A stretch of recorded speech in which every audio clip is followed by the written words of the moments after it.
হযরতুল আল্লাম শহীদ মরহুম আল্লামা দেলওয়ার হোসেন সাঈদী রহিমাহুল্লাহ ওনার স্মৃতি বিজড়িত আজকের এই ঐতিহাসিক প্যারেড ময়দানের তাফসিরুল কোরআনের প্রোগ্রামে সব আছে। স্টেজ আছে, শ্রোতা আছে, প্যান্ডেল আছে, মিডিয়া কাভারেজ আছে, কিন্তু আমাদের কলিজার টুকটাটা আমাদের মাঝে নাই। আজকের এই প্রোগ্রামে আলোচক হয়ে এই চেয়ারে আমি না বসে ওই শ্রোতাদের কাতারে বসে যদি আমাদের আল্লামার নুরানি চেহারার দিকে তাকিয়ে ওয়াজ শুনতে পারতাম, আমাদের হৃদয়টা ঠান্ডা হয়ে যেত, আমাদের তৃষ্ণার্ত হৃদয় শান্ত হতো। সব আজকে আছে, কি যেন নাই, ঠিক কিনা বলেন? আল্লাহ তাআলা প্রতি 100 বছরে একজন মুজাদ্দিদ পাঠায়, প্রতি 100 বছরে একজন মুজাদ্দিদ, যিনি সমাজকে সংস্কার করেন। আল্লামা দেলওয়ার হোসেন সাঈদী রহিমাহুল্লাহ ছিলেন তেমন একজন মুজাদ্দিদ। চিৎকার করে বলেন ঠিক কিনা? উনি শিরক বিদআতের আস্তানাকে তছনছ করে দিয়েছেন, তাওহীদের বাণীকে সমুন্নত করেছেন, গণমানুষের কাছে তাফসিরুল কোরআনকে জনপ্রিয় করেছেন। আজীবন আজীবন তিনি ইসলামকে বিজয়ী শক্তি হিসেবে দেখার স্বপ্ন দেখতেন। এত প্রাঞ্জল ভাষা, এত চমৎকার আধুনিক প্রেজেন্টেশন, গণমানুষের কাছে কোরআনের তাফসিরকে এভাবে জনপ্রিয় করে তোলার মতো ব্যক্তিত্ব আল্লামা সাঈদী ছাড়া দ্বিতীয় কেউ এই বাংলার ভূখণ্ডে নাই।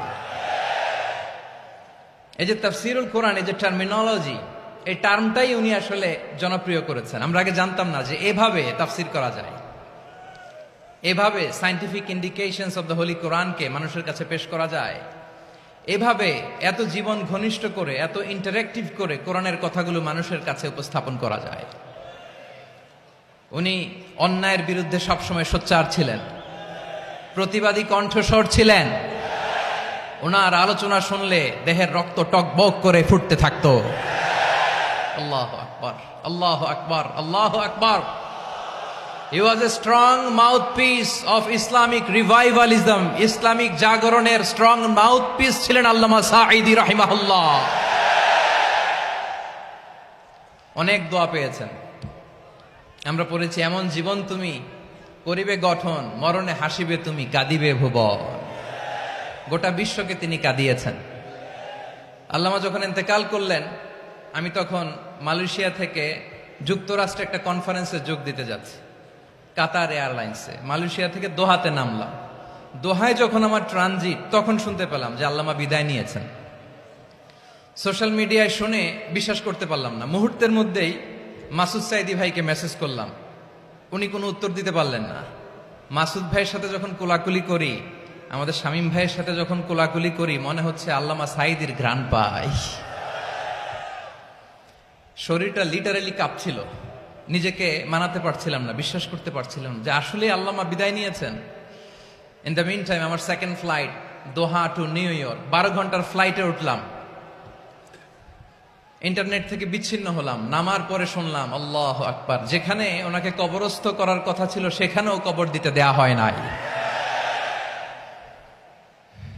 ছবিগুলো দেখতে লাগলাম, হাসিমাখা মুখ, হাসিমাখা নিথর দেহটা, মরণে হাসিবে তুমি, কাঁদিবে ভুবন।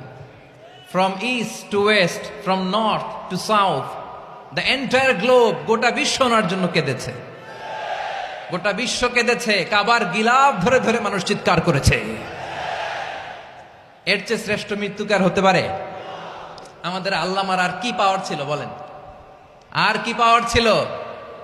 কুল্লু নাফসিন যায়িকাতুল মাউত, যারাই দুনিয়াতে আসবে তারা ইন্তেকাল করবে, এটা আমরা মেনে নেই, এটা আমরা জানি।